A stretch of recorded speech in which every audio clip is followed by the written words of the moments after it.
എല്ലാവർക്കും കഥകളിലേക്ക് സ്വാഗതം. ഇന്ന് പറയാൻ പോകുന്നത് ഐതിഹ്യമാലയിലെ ഒരു കഥയാണ്. ഭാരതത്തിൽ മാത്രമല്ല, മറ്റു പൗരസ്ത്യ രാജ്യങ്ങളിലും പാശ്ചാത്യ ദേശങ്ങളിലും ഐതിഹ്യങ്ങൾക്ക് ജനതാമധ്യത്തിൽ വൻപിച്ച പ്രചാരവും സ്വാധീനവും ലഭിച്ചിട്ടുണ്ട്. പരമ്പരാഗതമായി ജനങ്ങൾക്ക് വാമൊഴിയിൽ കൂടി പകർന്നു കിട്ടിയിട്ടുള്ള കഥകളാണ് ഐതിഹ്യങ്ങൾ. പഴഞ്ചൊല്ലുകളിലും നാടോടിപ്പാട്ടുകളിലും പഴങ്കഥകളിലും കെട്ടുകഥകളിലും മറ്റും പരിലസിച്ച് കാണുന്നത് മനുഷ്യൻ്റെ അനുഭവജന്യവും ഭാവനാവിലസിതവുമായ കഥാകൽപ്പന പ്രവണതയാണ്. ഇതിൽ ബഹുശതം വർഷങ്ങളായി ജനങ്ങളുടെ ഇടയിൽ പ്രസിദ്ധി ആർജിച്ചിട്ടുള്ള കഥകൾ ഐതിഹ്യ പദവിയെ അലങ്കരിക്കുന്നു. ഇതി എന്നാൽ ഇപ്രകാരം, ഹ എന്നാൽ പ്രസിദ്ധം.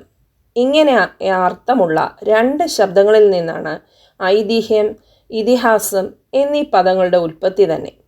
ഐതിഹ്യ കഥകളിൽ പലതിനും ചരിത്ര സാധുതയില്ലായിരിക്കാം. പലതും സങ്കല്പ സൃഷ്ടങ്ങളാവാം, അല്ലെങ്കിൽ അത്യുക്തി ജടിലങ്ങളാവാം. പലതിലും യുക്തിഭംഗങ്ങൾ കണ്ടെന്നു വരാം. എങ്കിലും കുടിൽ തൊട്ട് കൊട്ടാരം വരെ, ബാലന്മാർ മുതൽ വൃദ്ധന്മാർ വരെ, പാമരൻ മുതൽ പണ്ഡിതൻ വരെ, ഏതവസ്ഥയിലും ഏത് പ്രായത്തിലും ഏത് സ്ഥിതിയിലുമുള്ളവർക്ക് വായിച്ചാസ്വദിക്കുകയും ചിന്തിക്കുകയും ചെയ്യത്തക്കവണ്ണം അത്ര ഹൃദ്യമാണ് അവയിലെ പ്രതിപാദ്യം. കേരളത്തിൽ വളരെ പ്രാചീനകാലം മുതൽ നിലവിലിരിക്കുന്നതും അത്ര തന്നെ പഴക്കമില്ലാതെ വർത്തിക്കുന്നതുമായ അനേകം ഐതിഹ്യങ്ങളെ തേടിപ്പിടിച്ച് ഭാവി തലമുറയ്ക്ക് പ്രയോജനപ്പെടും വിധം ചമത്കാരപൂർണമായി അവതരിപ്പിക്കുകയാണ് ശ്രീ കൊട്ടാരത്തിൽ ശങ്കുണ്ണി ഐതിഹ്യമാലയിലൂടെ ചെയ്യുന്നത്. അദ്ദേഹത്തിനോട് കേരളീയ സഹൃദയ ലോകത്തിനുള്ള കടപ്പാട് തീർത്താൽ തീരുന്നതല്ല. അദ്ദേഹം ഗൗരവപൂർവം എഴുതിയിട്ടുള്ള ഇതര സാഹിത്യ പ്രസ്ഥാനങ്ങളായ മണിപ്രവാള കൃതികൾ, ഭാഷാ നാടകങ്ങൾ, കാവ്യതർജ്ജമകൾ, ആട്ടക്കഥകൾ, കൈകൊട്ടിക്കളിപ്പാട്ടുകൾ, ഗദ്യപ്രബന്ധങ്ങൾ, തുള്ളൽപ്പാട്ട്, വഞ്ചിപ്പാട്ട് ഇവയ്ക്കൊന്നിനും ഇത്രമാത്രം ബഹുജന ശ്രദ്ധയെയും പ്രീതിയെയും പിടിച്ചുപറ്റാൻ കഴിഞ്ഞിട്ടില്ല. ഐതിഹ്യമാലയിലെ ലളിത മനോഹരമായ ഭാഷയും ആത്മാർത്ഥതയും ആർജവം തുളുമ്പുന്ന ആവിഷ്കരണ രീതിയും അതിലെ ആശയങ്ങളും ജിജ്ഞാസ വർദ്ധിപ്പിക്കുന്ന കഥകളും ഇവയെല്ലാം ജനങ്ങളെ ഐതിഹ്യമാലയോട് കൂടുതലായി അടുപ്പിച്ചു. ചുരുക്കി പറഞ്ഞാൽ, സാഹിത്യ വിദ്യാർത്ഥികൾക്കും ചരിത്ര വിദ്യാർത്ഥികൾക്കും ഗവേഷകർക്കും മതവിശ്വാസികൾക്കും എല്ലാവർക്കും ആഗ്രഹിക്കുന്ന രീതിയിലുള്ള കഥാശ്രവണ കുതുകികൾക്കും ഒരുപോലെ രസിക്കുന്ന ഉതകുന്ന ഒരു ഉത്തമ ഗ്രന്ഥമാണ് ഐതിഹ്യമാല. ഇപ്പോൾ വൃശ്ചികമാസമായതിനാൽ നമുക്ക് ഒരു ശാസ്താവിൻ്റെ കഥയിൽ നിന്ന് തുടങ്ങാം. അച്ചൻകോവിൽ ശാസ്താവും പരിവാരമൂർത്തികളും. അച്ചൻകോവിൽ ക്ഷേത്രം തിരുവിതാംകൂർ സംസ്ഥാനത്ത് ഉള്ള പ്രസിദ്ധമായ ക്ഷേത്രങ്ങളിൽ ഒട്ടും അപ്രധാനമല്ലാത്തതും ഏറ്റവും പുരാതനമായിട്ടുള്ളതുമാണ്. നാലമ്പലവും ബലിക്കൽപുരയും ചുറ്റുമതിലും 4 ഗോപുരങ്ങളും മതിൽക്കു പുറമെ ചുറ്റും തേർവീതിയുമുള്ള ഈ മഹാക്ഷേത്രത്തിൽ പ്രതിഷ്ഠിക്കപ്പെട്ടിരിക്കുന്ന പ്രധാന മൂർത്തി ശാസ്താവാകുന്നു. ഈ ദേശം പണ്ട് ഭരിച്ചിരുന്നത് പന്തളത്ത് രാജാക്കന്മാരായിരുന്നതിനാൽ അവർ ഈ ശാസ്താവിനെ തങ്ങളുടെ കുലപരദേവതയായിട്ടാണ് ആചരിച്ചു വരുന്നത്. ഇപ്പോഴും അവർ അങ്ങനെ തന്നെ വിചാരിച്ചു പോരുന്നുമുണ്ട്. അച്ചൻകോവിൽ ശാസ്താവിൻ്റെ ഈ ക്ഷേത്രം സ്ഥിതി ചെയ്യുന്നത് പ്രസിദ്ധമായ അച്ചൻകോവിൽ മലയുടെ കിഴക്കു വടക്കേ കോണിലുള്ള താഴ്വരയിലാണ്. ഇവിടെ മതിൽക്കകത്ത് തെക്ക് ഭാഗത്തായി ഒരു ഭഗവതിയും തേർവീതിക്ക് പുറത്ത് പടിഞ്ഞാട്ടുള്ള നാട്ടുവഴിക്ക് തെക്കുവശത്തായി 6-7 കോൽ പൊക്കത്തിലുള്ള ഒരമ്മൻ കോവിലിൽ വേറെ 2 ദേവിമാരും, മതിൽക്ക് പുറത്ത് കിഴക്കേ നടയിൽ തെക്കോട്ട് മാറി ചതുർബാഹുവായ വിഷ്ണുവിൻ്റെ ഒരു ചെറിയ വിഗ്രഹവും ശാസ്താവിൻ്റെ അമ്പലത്തിൽ നിന്ന് ഏകദേശം 1/4 നാഴിക ദൂരെ കിഴക്കായി കിഴക്കേ ഗോപുരത്തിൽ നിന്ന് കിഴക്കോട്ട് നോക്കിയാൽ കാണാവുന്ന ഒരു സ്ഥലത്ത് ഒരു കോവിലിൽ കറുപ്പുസ്വാമി എന്നും അതിൻ്റെ ഇടതുവശത്ത് കറുപ്പായി അമ്മ എന്നും 2 മൂർത്തികൾ പടിഞ്ഞാട്ട് ദർശനമായും, കറുപ്പസ്വാമി കോവിലിന് തെക്കുവശത്ത് ചേപ്പാറമുണ്ടൻ എന്നൊരു മൂർത്തിയും, ആ മൂർത്തിയുടെ തെക്കുവശത്ത് സ്വല്പം പടിഞ്ഞാട്ട് മാറി വടക്കോട്ട് ദർശനമായി ചേപ്പാണി മാടൻ, കാളമാടൻ എന്നിങ്ങനെ 2 മൂർത്തികളും, ഇവയ്ക്കും പടിഞ്ഞാറ് ഒരാൽച്ചുവട്ടിൽ കൊച്ചിട്ടാണൻ അഥവാ കൊച്ചിട്ടി നാരായണൻ എന്നു പേരായ മറ്റൊരു മൂർത്തിയും, ആ ആലിൻ്റെ ചുവട്ടിൽ നിന്ന് വടക്കോട്ട് മാറി കറുപ്പുസ്വാമി കോവിലിന് നേരെ കിഴക്കോട്ട് ദർശനമായി ശിങ്കിലി ഭൂതത്താൻ എന്നൊരു ഭൂതവും പ്രതിഷ്ഠിക്കപ്പെട്ടിട്ടുണ്ട്. ഇവയെല്ലാം ശാസ്താവിൻ്റെ പരിവാരങ്ങളാണ്. ഇവയിൽ പ്രധാനമായി കറുപ്പുസ്വാമി തന്നെ. കറുപ്പായി അമ്മ കറുപ്പുസ്വാമിയുടെ ഭാര്യയാണ്. പടിഞ്ഞാട്ടുള്ള വഴിയുടെ തെക്കുഭാഗത്ത് ഒരമ്മൻ കോവിലും അതിൽ 2 ദേവിമാരുമുണ്ടല്ലോ. അവിടെ ഒരു ദേവി വിഗ്രഹത്തിൻ്റെ അടുക്കൽ ഒരു ശൂലം നാട്ടി അതിന്മേൽ ഏതാനും ചിലമ്പുകളും മറ്റേതിൻ്റെ അടുക്കൽ വളരെ കുപ്പിവളകളും ഇട്ടിരിക്കുന്നതായി കാണുന്നുണ്ട്. ചേപ്പാണിമാടൻ, കാളമാടൻ എന്നീ മൂർത്തികളിൽ കാളമാടൻ്റെ കഴുത്തിന് മേൽപോട്ട് കാളയെപ്പോലെയും ശേഷം ഭാഗം മനുഷ്യനെ പോലെയുമാണ് ഇരിക്കുന്നത്. ശിങ്കിലി ഭൂതത്താൻ്റെ പാദത്തിങ്കൽ 2-3 ചങ്ങലകൾ കിടക്കുന്നതായി കാണുന്നുണ്ട്. ആ ഭൂതത്താൻ പോയി ആരെയും ഉപദ്രവിക്കാതെ ഇരിക്കാനായി അയ്യപ്പസ്വാമി ആ ഭൂതത്തിൻ്റെ കാലിൽ ചങ്ങലയിട്ട് ബന്ധിച്ചു നിർത്തിയിരിക്കുന്നു എന്നാണ് അതിൻ്റെ സങ്കല്പം. ആ ഭൂതത്തിന് പ്രതിദിനമുള്ള പൂജ നടത്തുന്നത് ബ്രാഹ്മണരാണ്. കറുപ്പുസ്വാമി മുതലായി ശേഷമുള്ള പരിവാരമൂർത്തികൾക്കെല്ലാം താഴത്തേതിൽ വീട്ടുകാർ എന്നറിയപ്പെടുന്ന ഒരു വക പാണ്ടിപ്പിള്ളമാരാണ് ശാന്തി നടത്തി വരുന്നത്. ഈ വീട്ടുകാരെ കറുപ്പൻ പൂജാരികൾ എന്നാണ് അറിയപ്പെട്ടിരുന്നത്. പണ്ട് കറുപ്പുസ്വാമിക്ക് മദ്യവും മാംസവും കൂടി നിവേദിക്കാറുണ്ടായിരുന്നു. നിവേദ്യത്തിനുള്ള മാംസം അന്നന്ന് കൊല്ലപ്പെട്ട കാട്ടുമൃഗങ്ങളുടേതായിരിക്കണമെന്ന് നിർബന്ധമുണ്ടായിരുന്നു. നിവേദ്യത്തിനുള്ള മദ്യവും മാംസവും കറുപ്പുസ്വാമി കോവിലിലെ ആവശ്യത്തിന് വേണ്ടുന്ന വിറകും തീയും പതിവായി കൊണ്ടുചെന്ന് കൊടുക്കുന്നതിന് ഒരു വീട്ടുകാരെ പ്രത്യേകം ചുമതലപ്പെടുത്തുകയും അതിലേക്ക് അവർക്ക് ചില തുക കൊടുത്തുവരികയും ചെയ്തിരുന്നു. ആ വീട്ടിൽ ഒരു കാലത്ത് കൊച്ചിട്ടാണൻ എന്നൊരാളുണ്ടായിരുന്നു. അയാളാണ് കറുപ്പുസ്വാമി കോവിലിൽ അക്കാലത്ത് മദ്യവും മാംസവും തീയും വിറകും പതിവായി ശേഖരിച്ചു കൊടുത്തിരുന്നത്.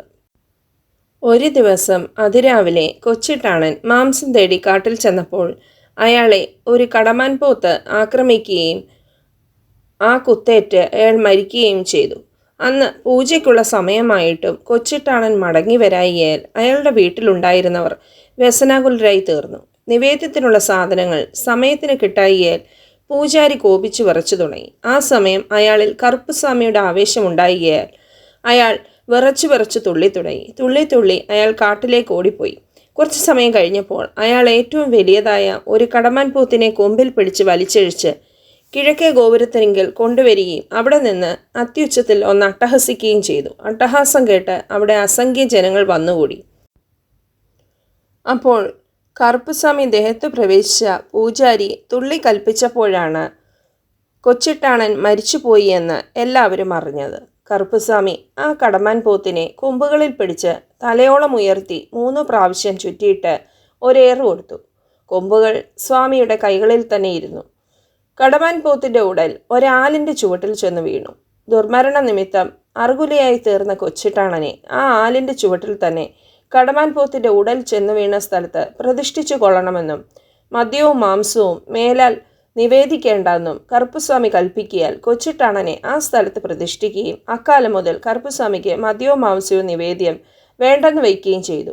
എങ്കിലും കുറച്ചു കാലം മുമ്പ് വരെ ക്ഷേത്രത്തിൽ വിറകും തീയും കൊടുത്തിരുന്നത് കൊച്ചിട്ടാണൻ്റെ വീട്ടുകാർ തന്നെയാണ്. അവർക്ക് പതിവുണ്ടായിരുന്ന അനുഭവം ദേവസ്വത്തിൽ നിന്ന് കൊടുത്തു വരികയും ചെയ്തിരുന്നു. പിന്നീട് ഇവരുടെ അനുഭവം നിർത്തിക്കളയിയാൽ അവർ തീയും വിറകും കൊടുക്കാതെയുമായി. കടമാൻ പോത്തിൻ്റെ കൊമ്പുകൾ കറുപ്പുസ്വാമി ക്ഷേത്രത്തിനകത്ത് മണ്ഡപത്തിൽ കൊണ്ടുചെന്നിടുകയാൽ അവ അവിടെ തന്നെ കെട്ടിത്തൂക്കിയിരുന്നു. ക്ഷേത്രത്തിന് അഗ്നിബാധ ഉണ്ടായ സമയത്ത് ആ കൊമ്പുകളും അഗ്നിക്കിരയായി തീരുകയാൽ ദഹിച്ചു പോവുകയും ചെയ്തു. പരിവാരമൂർത്തികൾക്ക് പ്രതിദിനം നിവേദ്യത്തിന് ഒരിടങ്ങഴി അരി വീതമാണ് പതിവ്. എന്നാൽ കൊച്ചിട്ടാണന് ആണ്ടിലൊരിക്കൽ വീതമേ നിവേദ്യവും പൂജയും പതിവുള്ളൂ. കറുപ്പുസ്വാമിക്ക് കറുപ്പനൂട്ട് എന്നൊരു വഴിപാട് ഓരോ കാര്യങ്ങൾ സാധിക്കുന്നതിനും മറ്റുമായി പലരും നടത്താറുണ്ട്. ഈ വഴിപാട് ക്ഷേത്രസന്നിധിയിൽ വെച്ച് നടത്താവൂ എന്നില്ല. അവരവർ നിശ്ചയിക്കുന്ന സ്ഥലങ്ങളിലെല്ലാം വെച്ച് നടത്താം. സൗകര്യമുള്ള സ്ഥലമായിരിക്കണമെന്നേ ഉള്ളൂ. ഇതിൻ്റെ കർമ്മി കറുപ്പുസ്വാമിയുടെ പൂജാരി തന്നെയാണ്. വഴിപാട് എവിടെ വെച്ച് നടത്തുന്നതിന് നിശ്ചയിച്ചാലും പൂജാരി അറിയിച്ചാൽ അദ്ദേഹം പരികർമ്മികൾ മുതലായവരോട് കൂടി നിശ്ചിത ദിവസം നിശ്ചിത സ്ഥലത്തെത്തി അത് നടത്തും. കറുപ്പനോട്ട് കഴിക്കുന്നത് കറുപ്പുസ്വാമിയെ ഉദ്ദേശിച്ചാണെങ്കിലും അത് അയ്യപ്പസ്വാമിക്കും പ്രസാദകരമായിട്ടുള്ളതാണ്. പന്തളത്തെ രാജാക്കന്മാർ അവർക്ക് ദേശാധിപത്യമുള്ളപ്പോൾ ആണ്ടുതോറും ഉത്സവകാലത്ത് അച്ഛൻ കോവിലിൽ പോവുക പതിവായിരുന്നു. ഉത്സവം കഴിഞ്ഞു പോകുന്ന സമയം അവർ കറുപ്പനൂട്ട് കഴിച്ച് തൊഴുതിട്ടാണ് പോവുക പതിവ്. അവർ അവിടെ ചെന്നാൽ അമ്പലത്തിൽ കടക്കുക പതിവില്ല. ശാസ്താവിനെ തൊഴുന്നതിനും തന്നെ ബലിക്കൽപ്പുരയ്ക്ക് പുറത്ത് കൊടിമരത്തിന് മറഞ്ഞു നിന്നാണ്. അങ്ങോട്ട് കാണണം ഇങ്ങോട്ട് കാണരുത് എന്നാണ് സങ്കല്പം. രാജാവിനെ കണ്ടാൽ ശാസ്താവ് എണീക്കണം. അതുകൊണ്ടാണ് ഇങ്ങോട്ട് കാണാതെ മറഞ്ഞു നിന്ന് തൊഴുന്നത്. ശാസ്താവ് ഹരിഹരപുത്രനായി അവതരിച്ച് അക്ഷരവിദ്യയും സകല ശാസ്ത്രങ്ങളും ആയോധന വിദ്യയും മറ്റും പഠിച്ചതിന് ശേഷം പാണ്ഡ്യരാജ്യത്ത് ചെന്ന് പാണ്ഡ്യരാജാവിൻ്റെ സൈന്യത്തിൽ ചേർന്ന ഒരു സൈനികനായിട്ടും പാണ്ഡ്യരാജാവിൻ്റെ സേവകനായിട്ടും താമസിച്ചിരുന്നു എന്നൊരു കഥയുണ്ട്. പന്തളത്ത് രാജാക്കന്മാർ പാണ്ഡ്യരാജവംശരാകിയാൽ അവർക്കും ശാസ്താവിനും തമ്മിൽ സേവ്യ സേവക ഭാവമുണ്ടെന്നാണ് സങ്കല്പം. തൻ്റെ സ്വാമിയെ കണ്ടാൽ സേവകൻ എണീക്കണമല്ലോ. ശാസ്താവിനും ഈശ്വരത്വമുള്ളതിനാൽ എണീക്കാനിടയാകുന്നത് കഷ്ടമാണല്ലോ എന്ന് വിചാരിച്ചാണ് പന്തളത്ത് രാജാക്കന്മാർ അതിനിടയാക്കാത്തത്. ഇവർ ശബരിമല പോയാലും ഇങ്ങനെ തന്നെയാണ് പതിവ്. അയ്യപ്പസ്വാമി ഇവരെ കാണാനിടയാക്കാറില്ല. എങ്കിലും ഇവരിൽ ഒരാളെങ്കിലും ആണ്ടുതോറും മകരസംക്രാന്തിക്ക് ശബരിമല പോവുക പതിവാണ്. അച്ചൻകോവിൽ ശാസ്താവിൻ്റെയും അവിടുത്തെ പരിവാരമൂർത്തികളുടെയും വിശേഷിച്ച് കറുപ്പുസ്വാമിയുടെയും മഹത്വവും മഹാത്മ്യവും ഒട്ടും ചില്ലറയല്ലെന്നുള്ളതിന് അനേകം കഥകളുണ്ട്. അച്ചൻകോവിൽ ദേവസ്വം വകയ്ക്ക് അനേകം വസ്തുവകകൾ ഉള്ളത് കൂടാതെ പാണ്ഡ്യയിൽ ഒരു സ്ഥലത്ത് 900 പറ നിലമുണ്ട്. ഈ നിലം വലിയ സമ്പന്നനായിരുന്ന ഒരു പരദേശ ബ്രാഹ്മണൻ പണ്ടൊരിക്കൽ ദേവസ്വത്തിലേക്ക് വെച്ചൊഴിഞ്ഞു കൊടുത്തതാണ്. ആ ബ്രാഹ്മണന് അനപത്യതാ ദുഃഖം ദുസ്സഹമായി തീരുകയാൽ അദ്ദേഹം ഭാര്യാസമേതം അച്ചൻകോവിൽ ക്ഷേത്രത്തിൽ ചെന്ന് സ്വാമി ദർശനം കഴിച്ച് നടയിൽ നിന്ന്, എൻ്റെ അയ്യപ്പസ്വാമി, എനിക്കൊരു പുത്രസന്താനം ഉണ്ടായാൽ എൻ്റെ സർവസ്വവും ഞാൻ സ്വാമിക്കായി വെച്ചൊഴിഞ്ഞു തന്നേക്കാം എന്ന് പ്രാർത്ഥിച്ചു. താമസിയാതെ ആ ബ്രാഹ്മണ സ്ത്രീ ഗർഭം ധരിക്കുകയും യഥാകാലം ഒരു പുത്രനെ പ്രസവിക്കുകയും ചെയ്തു. അപ്പോൾ ആ ദമ്പതിമാർക്കുണ്ടായ സന്തോഷം പറയാവുന്നതല്ലായിരുന്നു. സന്തോഷാധിക്യത്താൽ മറന്നുപോയിട്ടോ മനസ്സില്ലാഞ്ഞിട്ടോ എന്തോ അവർ അയ്യപ്പസ്വാമിക്ക് കൊടുക്കാമെന്ന് പറഞ്ഞിരുന്നത് പോലെ സർവസ്വം എന്നല്ല ഒന്നും തന്നെ കൊടുത്തില്ല. കുറച്ച് ദിവസം കഴിഞ്ഞപ്പോൾ ബ്രാഹ്മണ സ്ത്രീ രാത്രിയിൽ കിടന്നുറങ്ങുന്ന സമയം പതിവായി ആരോ അവരുടെ അടുക്കൽ ചെന്ന് പറഞ്ഞിട്ടുള്ളത് മറക്കരുത് എന്ന് പറയുന്നതായി തോന്നി തുടങ്ങി. എന്നിട്ടും അവർ അയ്യപ്പസ്വാമിക്ക് യാതൊന്നും കൊടുത്തില്ല. അങ്ങനെ 5-8 കൊല്ലം കഴിഞ്ഞു. കുട്ടിക്ക് ഉപനയനത്തിനുള്ള കാലമായി. മുഹൂർത്തം നിശ്ചയിക്കുകയും അടിയന്തരത്തിന് കെങ്കേമമായി വട്ടം കൂട്ടുകയും ക്ഷണിക്കേണ്ടവരെല്ലാം ക്ഷണിക്കുകയും ചെയ്തു. ബന്ധുക്കളെല്ലാം അടിയന്തരത്തിന് തലേദിവസം തന്നെ വന്ന് ഓരോ ശ്രമങ്ങൾ തുടങ്ങിക്കഴിഞ്ഞു. അന്ന് രാത്രിയും കുട്ടിയുടെ മാതാവിന് സ്വപ്നമുണ്ടായി. അത് പതിവ് പോലെ അല്ലായിരുന്നു. അയ്യപ്പസ്വാമിക്ക് കൊടുക്കാമെന്ന് പറഞ്ഞിട്ടുള്ളത് കൊടുക്കാതെ ഉപനയനത്തിന് ആരംഭിച്ചാൽ സമയമാകുമ്പോൾ കുട്ടിയെ കൊണ്ടുപോകും എന്നുകൂടി ആരോ പറഞ്ഞതായി ബ്രാഹ്മണ സ്ത്രീക്ക് തോന്നി. എങ്കിലും അവർ സ്വാമിക്കൊന്നും കൊടുത്തില്ല. ഉപനയനത്തിൻ്റെ ക്രിയകൾ ആരംഭിച്ച സമയത്ത് ആരോ ഒരാൾ, ഒരു പട്ടാണിയാണെന്നാണ് എല്ലാവർക്കും തോന്നിയത്, അവിടെ കയറി ചെന്ന് കുട്ടിയെ എടുത്തുകൊണ്ട് അന്തർദാനം ചെയ്തു. ആ ആൾ ചെന്നതും കുട്ടിയെ എടുത്തതും അവിടെ കൂടിയിരുന്ന എല്ലാവരും കണ്ടു. പോയതാരും കണ്ടില്ല.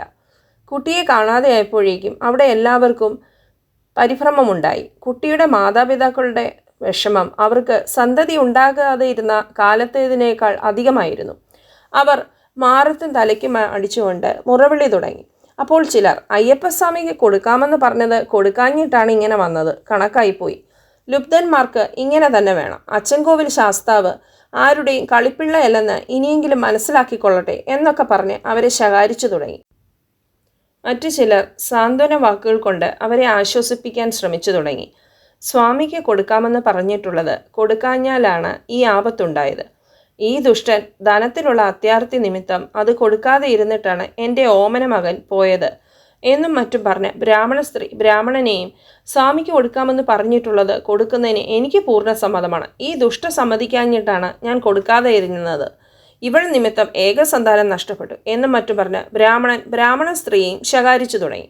ആ ശകാരം മൂത്ത് അവർ തമ്മിൽ വലിയ ശണ്ടയായി. ആകപ്പാടെ അവിടെ വലിയ ബഹളമുണ്ടായി. ഇതൊന്നുകൊണ്ടും യാതൊരു ഫലവും ഉണ്ടായില്ല. കുട്ടിയെയും കൊണ്ട് ആ പട്ടാണി എങ്ങോട്ടാണ് പോയതെന്ന് വേഗത്തിൽ അന്വേഷിച്ച് കണ്ടുപിടിക്കാനാണ് ഇപ്പോൾ ശ്രമിക്കേണ്ടത് എന്ന് പറഞ്ഞ് ബന്ധുക്കൾ ചില കൂട്ടരെയും മറ്റും കൂട്ടിക്കൊണ്ട് പല സ്ഥലങ്ങളിലും അന്വേഷിച്ചു. ഒരു തുമ്പുമുണ്ടായില്ല. കുട്ടി തിരിച്ചു കിട്ടുന്ന കാര്യം അസാധ്യം തന്നെയാണെന്ന് എല്ലാവരും തീർച്ചപ്പെടുത്തിയാൽ കുട്ടിയുടെ പിതാവായ ബ്രാഹ്മണൻ, ഈശ്വര കാരുണ്യം കൊണ്ട് എനിക്ക് ഒരു സന്താനമുണ്ടായി. ആ ഏക സന്താനം നഷ്ടപ്പെട്ടു. ഇനി ഈ വാർദ്ധക്യത്തിൽ സന്താനം ഉണ്ടാകുമെന്ന് വിചാരിക്കാൻ ന്യായവുമില്ല. എനിക്കിനി വസ്തുക്കളും വേണ്ട, സ്വത്തുക്കളും വേണ്ട, പണവും വേണ്ട, ഭാര്യയും വേണ്ട എന്നല്ല, യാതൊന്നും വേണ്ട. ഞാൻ വല്ല വഴിക്ക് പോവുകയാണ് എന്ന് പറഞ്ഞ് ഒരു കുടയും വടിയും എടുത്ത് യാത്രയായി. ആ സമയം അവിടെ ഉണ്ടായിരുന്ന ഒരു ബ്രാഹ്മണൻ തുള്ളി ഉറഞ്ഞുകൊണ്ട്, ഇനിയെങ്കിലും ഇവിടെ മുമ്പ് പറഞ്ഞിട്ടുള്ളത് പോലെ ചെയ്യാൻ തയ്യാറുണ്ടെങ്കിൽ കുട്ടി ഇപ്പോൾ ഇവിടെ വരും. തയ്യാറുണ്ടെന്ന് പറഞ്ഞാൽ പോരാ, ആധാരം തീർത്ത് സാക്ഷി വെച്ച് ഒപ്പിടണം എന്ന് പറഞ്ഞു. ഇത് കേട്ട് കുട്ടിയുടെ അച്ഛനായ ബ്രാഹ്മണൻ, കുട്ടി മടങ്ങി വരികയാണെങ്കിൽ എൻ്റെ സർവസ്വവും ഞാൻ സ്വാമിക്ക് കൊടുത്തേക്കാം, യാതൊരു സംശയവുമില്ല, ആധാരം ഇപ്പോൾ തീർത്തേക്കാം എന്ന് പറഞ്ഞു. ഉടനെ ആ ബ്രാഹ്മണൻ തനിക്കുള്ള സർവസ്വവും അച്ചൻകോവിൽ ശാസ്താവിന് വെച്ച് ഒഴിഞ്ഞു കൊടുത്തിരിക്കുന്നതായി ഒരാധാരം എഴുതി തീർത്ത് ഒപ്പുവയ്ക്കുകയും 4 പേരെ സാക്ഷി വെച്ച് അവരെ കൊണ്ട് ഒപ്പിടുവിക്കുകയും ചെയ്തു. ബ്രാഹ്മണൻ ആധാരത്തിൽ ഒപ്പിട്ടതും അച്ചൻകോവിലിൽ ഉച്ചപൂജയുടെ പ്രസന്ന പൂജ കഴിഞ്ഞ് നട തുറന്നതും ഒരേ സമയത്തായിരുന്നു. നട തുറന്ന ഉടനെ മേൽശാന്തിക്കാരൻ തുള്ളിക്കൊണ്ട് കിഴക്കോട്ട് പുറപ്പെട്ടു. അദ്ദേഹം കറുപ്പുസ്വാമി കോവിലിൻ്റെ സമീപത്ത് ചെന്നപ്പോൾ കറുപ്പുസ്വാമിയുടെ പൂജാരി തുള്ളി ബ്രാഹ്മണക്കുട്ടിയുടെ കൈക്ക് പിടിച്ചുകൊണ്ട് അവിടെ നിൽക്കുന്നുണ്ടായിരുന്നു. പിന്നെ 2 പേരും കുട്ടിയെയും കൊണ്ട് പാണ്ടിയിൽ ആ ബ്രാഹ്മണൻ്റെ ഗൃഹത്തിലെത്തുകയും ചെയ്തു. കുട്ടിയെ കണ്ടപ്പോൾ അവിടെ ഉണ്ടായിരുന്നവരെല്ലാം സന്തോഷം കൊണ്ട് മതിമറന്നു. കുട്ടിയുടെ അച്ഛൻ എഴുതി തീർത്തു വെച്ചിരുന്ന ആധാരമെടുത്ത് ഭക്തിയാദരവുകളോടുകൂടി ആനന്ദാശ്രു ഒലിപ്പിച്ചുകൊണ്ട് മേൽശാന്തി ബ്രാഹ്മണൻ്റെ പാദത്തിങ്കൽ ചെന്ന് വെച്ച് നമസ്കരിച്ചു. അപ്പോൾ കറുപ്പുസ്വാമി, ഇത് മുഴുവനും എൻ്റെ സ്വാമിക്ക് വേണ്ട, ഒരു സന്തതി ഉണ്ടായാൽ കൊള്ളാമെന്നുള്ള ആഗ്രഹം കൊണ്ട് നിങ്ങൾ അങ്ങനെ പ്രാർത്ഥിച്ചുവെങ്കിലും നിങ്ങളുടെ സർവസ്വവും സ്വാമിക്ക് സമർപ്പിച്ചാൽ നിങ്ങൾക്ക് നിത്യവൃത്തിക്ക് യാതൊന്നുമില്ലല്ലോ. അതുകൊണ്ട് നിങ്ങൾക്കിപ്പോൾ യാതൊരു അനുഭവമില്ലാതെയും യാതൊന്നും വിളയാതെയും ഇരിക്കുന്ന കുറച്ച് 900 പറ നിലം നിങ്ങൾക്കൊരു സ്ഥലത്തുണ്ടല്ലോ, അത് മാത്രം എൻ്റെ സ്വാമിക്ക് കൊടുത്താൽ മതി എന്ന് കൽപ്പിച്ചു. ഉടനെ ബ്രാഹ്മണൻ സന്തോഷസമേതം ആ സ്ഥലം അച്ചൻകോവിൽ ശാസ്താവിന് വെച്ച് ഒഴിഞ്ഞു കൊടുത്തിരിക്കുന്നതായി വേറൊരാധാരം എഴുതി ഒപ്പിട്ട് സമർപ്പിച്ചു. ആ ആധാരം എടുത്തും കൊണ്ട് ശാന്തിക്കാരനും പൂജാരിയും തുള്ളിക്കൊണ്ട് തന്നെ മടങ്ങിപ്പോരുകയും ആ ആധാരം അയ്യപ്പസ്വാമിയുടെ നടക്കൽ വെച്ചിട്ട് കലിയടങ്ങുകയും ചെയ്തു. ഉച്ചപൂജ കഴിഞ്ഞ് നട തുറന്നിട്ട് 3.25 നാഴിക കൊണ്ട് ഈ സംഗതികളെല്ലാം നടന്നു. കലിയടങ്ങിയതിന് ശേഷം ഇതിലൊന്നും അവർക്ക് 2 പേർക്കും ഒട്ടും തന്നെ ഓർമ്മയുണ്ടായിരുന്നില്ല. ഇങ്ങനെയാണ് ആ നിലം അച്ചൻകോവിൽ ദേവസ്വം വഴിക്ക് കിട്ടിയത്. പുല്ലുപോലും മുളയ്ക്കാതെ കിടന്നിരുന്ന ആ സ്ഥലം അയ്യപ്പസ്വാമിക്കായതിൻ്റെ ശേഷം ഒന്നാന്തരമായി വിളഞ്ഞു തുടങ്ങി. ഇപ്പോഴും ആ നിലം ആ ദേശത്തുള്ള നിലങ്ങളിൽ വെച്ച് ഏറ്റവും ശ്രേഷ്ഠമായിട്ടാണ് ഇരിക്കുന്നത്. ശാന്തിക്കാരനും പൂജാരിയും ആധാരം കൊണ്ടുപോയതിനു ശേഷം ബ്രാഹ്മണൻ അടുത്തുണ്ടായിരുന്ന മറ്റൊരു മുഹൂർത്തത്തിൽ കുട്ടിയുടെ ഉപനയനം നടത്തുകയും ഭാര്യാപുത്ര സഹിതം അച്ചൻകോവിലിൽ വന്ന് സ്വാമി ദർശനവും സ്വാമിക്ക് അനേക വഴിപാടുകളും കറുപ്പുസ്വാമിക്ക് ഊട്ടും കഴിച്ച് മടങ്ങിപ്പോവുകയും ചെയ്തു. ആ ബ്രാഹ്മണൻ്റെ കുടുംബക്കാർ പാണ്ടിയിലെവിടെയോ ഇപ്പോഴുമുണ്ടെന്നാണ് കേൾവി. പട്ടാണി വേഷം ധരിച്ച് ബ്രാഹ്മണക്കുട്ടിയെ എടുത്തുകൊണ്ട് പോയത് കറുപ്പുസ്വാമിയായിരുന്നു എന്നത് വിശേഷിച്ച് പറയേണ്ടതില്ലല്ലോ. പാണ്ഡ്യരാജ്യം ബ്രിട്ടീഷ് ഗവൺമെൻറ്റിൻ്റെ അധീനതയിലായതിനു ശേഷം മേൽപ്പറഞ്ഞ നിലവും ഗവൺമെൻറ്റിലേക്കാക്കുന്നതിന് അന്നത്തെ കളക്ടറായ ഇംഗ്ലീഷുകാരൻ തീർച്ചയാക്കി. ഈ വിവരമറിഞ്ഞ പന്തളത്ത് രാജാവ് അച്ചൻകോവിൽ മണിക്കാരനെ സായിപ്പിൻ്റെ അടുക്കൽ അയച്ച് ഈ 900 പറ നിലം അച്ചൻകോവിൽ ശാസ്താവിൻ്റെ വകയാണ്, അത് ഗവൺമെൻറ്റിലേക്കാക്കരുത് എന്ന് പറഞ്ഞു. മണിക്കാരൻ പറഞ്ഞതിനെ സായിപ്പ് പുല്ലോളം വകവെച്ചില്ല. ഇത്രയും നിലം അയ്യപ്പസ്വാമിക്ക് നഷ്ടപ്പെട്ടു പോകുമല്ലോ എന്ന് വിചാരിച്ച് സ്വാമിഭക്തനായ മണിക്കാരൻ വിഷമത്തോടെ മടങ്ങിപ്പോന്നു. നേരം വൈകിയപ്പോൾ അയാൾ രാത്രി കഴിച്ചു കൂട്ടാനായി വഴിക്കടുത്തുണ്ടായിരുന്ന ഒരു സ്ഥലത്ത് കയറി. അന്ന് അവിടെ ഒരു കറുപ്പനൂട്ട് നടക്കുന്നുണ്ടായിരുന്നു. മണിക്കാരൻ അവിടെ ചെന്നപ്പോൾ കറുപ്പുസ്വാമിയുടെ പൂജാരി കറുപ്പുസ്വാമിയുടെ വെളിച്ചപ്പാടായിട്ട് തുള്ളിക്കൊണ്ട് നിൽക്കുന്നുണ്ടായിരുന്നു. ആ തുള്ളൽ കണ്ടപ്പോൾ തന്നെ അത് സ്വാമിയുടെ അധിവാസം ഉണ്ടായിട്ടുള്ള തുള്ളലല്ലെന്നും കള്ളത്തുള്ളലാണെന്നും മണിക്കാരന് മനസ്സിലാവുകയാൽ അദ്ദേഹം ഒന്നും മിണ്ടാതെ അവിടെ നിന്നു. അപ്പോൾ പൂജാരി തുള്ളി മണിക്കാരൻ്റെ അടുക്കൽ ചെന്ന് ഒട്ടും വ്യസനിക്കേണ്ട, ഞാൻ നിവൃത്തിയാക്കിക്കൊള്ളാം എന്ന് പറഞ്ഞു. മണിക്കാരൻ ശുദ്ധഹൃദയനും ശുണ്ഠിക്കാരനുമായ ഒരു പരദേശ ബ്രാഹ്മണനായിരുന്നു. അദ്ദേഹം വ്യസനവും ദേഷ്യവും സഹിക്കാൻ വയ്യാതെ പൂജാരിയുടെ മുഖത്തേക്ക് ഒരാട്ടു വെച്ചു കൊടുത്തു. അപ്പോൾ പൂജാരി മാറിക്കളഞ്ഞു. എന്നാൽ പിന്നീട് സത്യമായിട്ടും പൂജാരിയിൽ കറുപ്പുസ്വാമിയുടെ ആവേശമുണ്ടായി ഭാവം മാറിയിട്ട് വീണ്ടും മണിക്കാരൻ്റെ അടുത്ത് ചെന്ന് ഒട്ടും വ്യസനിക്കേണ്ട, ഞാൻ നിവൃത്തിയാക്കിക്കൊള്ളാം, ഗ്രാമത്തിൽ ചെന്ന് എവിടെയെങ്കിലും താമസിച്ചു കൊള്ളണം, അവിടെ ആൾ വരും, സംഗതി തീർച്ചയായിട്ട് മടങ്ങിപ്പോന്നാൽ മതി എന്ന് പറഞ്ഞു. ഇത് കറുപ്പുസ്വാമിയുടെ കൽപ്പന തന്നെയാണെന്ന് തോന്നുകയാൽ മണിക്കാരൻ കൽപ്പന പോലെ ചെയ്തു കൊള്ളാം, ശുദ്ധഗതി മുൻകോപവും കൊണ്ടാണ് ഞാൻ അപരാധം ചെയ്തു പോയത്, എന്നോട് ക്ഷമിക്കണം എന്ന് പറഞ്ഞ് വന്ദിച്ചുകൊണ്ട് അവിടെ നിന്ന് ഇറങ്ങിപ്പോയി ഗ്രാമത്തിൽ ചെന്ന് ഒരു ഗൃഹത്തിൽ കയറിക്കിടന്നു. നേരത്തെ പൂജാരി കള്ളത്തുള്ളൽ തുള്ളിയപ്പോൾ പൂജാരിയുടെ മുഖത്തേക്ക് മണിക്കാരൻ ആട്ടിയപ്പോൾ അവിടുള്ള പന്തം അസാധാരണമാം വിധം കത്തിക്കാളിയിരുന്നു. ആ പന്തത്തിൻ്റെ അടുക്കൽ നിന്നിരുന്ന കളക്ടർ സാഹിബിൻ്റെ ഭാര്യയ്ക്ക് ദേഹമാസകലം ഉമിത്തിയിലിട്ടാലെന്ന പോലെ ഒരു പുകച്ചിൽ തുടങ്ങുകയും ചെയ്തു. അനേകം ഡോക്ടർമാരെ വരുത്തി പല ചികിത്സകൾ ചെയ്തിട്ടും ആ പുകച്ചിലിന് ഒരു മാറ്റവും കണ്ടില്ല. അതിനാൽ സായിപ്പ് വളരെയധികം വിഷമിക്കുകയും ചെയ്തു. അപ്പോൾ സായിപ്പിൻ്റെ സേവകനും ക്ലാർക്കുമായ ഒരാൾ ഇതിൻ്റെ കാരണം അറിയുന്നതിന് ഒരു പ്രശ്നം വെപ്പിച്ചു നോക്കിയാൽ കൊള്ളാം എന്ന് പറഞ്ഞു. അങ്ങനെ ഗൂഢമായി അപ്രകാരം ചെയ്യുകയും ആ ക്ലാർക്ക് ഒരു പ്രശ്നക്കാരനെ വരുത്തി ആരും അറിയാതെ ഒരിടത്ത് വെച്ച് പ്രശ്നം വെപ്പിച്ചു നോക്കിയപ്പോൾ മദാമയുടെ സുഖക്കേടിന് കാരണം അച്ഛൻ കോവിൽ ശാസ്താവിൻ്റെ കോപമാണെന്നും മണിക്കാരനെ വരുത്തി സമാധാനം പറഞ്ഞാൽ മദാമയ്ക്ക് സുഖമാകുമെന്നും പ്രശ്നക്കാരൻ വിധിച്ചു. ക്ലാർക്ക് ഉടനെ ഈ വിവരം സായിപ്പിനെ ഗ്രഹിക്കുകയും സായിപ്പിൻ്റെ ആജ്ഞപ്രകാരം ആളയച്ച് മണിക്കാരനെ വരുത്തുകയും ചെയ്തു. വിവരമൊക്കെ പറഞ്ഞപ്പോൾ മണിക്കാരൻ അയ്യപ്പസ്വാമിയെ സ്മരിച്ചുകൊണ്ട് സ്വല്പം ഭസ്മം എടുത്ത് ജപിച്ച് മദാമയുടെ ദേഹത്തും ശിരസിലും ഇട്ടു. ഉടനെ മദാമയുടെ സുഖക്കേടെല്ലാം മാറി നല്ല സുഖമായി. സായിപ്പ് സന്തോഷിച്ച് മണിക്കാരന് ചില സമ്മാനങ്ങൾ കൊടുക്കുകയും നിലം ഗവൺമെൻറ്റിൽ ചേർക്കാൻ പാടുള്ളതല്ലെന്ന് തീർച്ചയാക്കുകയും ദേവസ്വം പേരിൽ തന്നെ പതിച്ചു കൊടുക്കുകയും ചെയ്തു. ഈ വീഡിയോ എല്ലാവർക്കും ഇഷ്ടമായെങ്കിൽ ഇത് ലൈക്ക് ചെയ്യുക, ഷെയർ ചെയ്യുക, സബ്സ്ക്രൈബ് ചെയ്യുക. Thank you.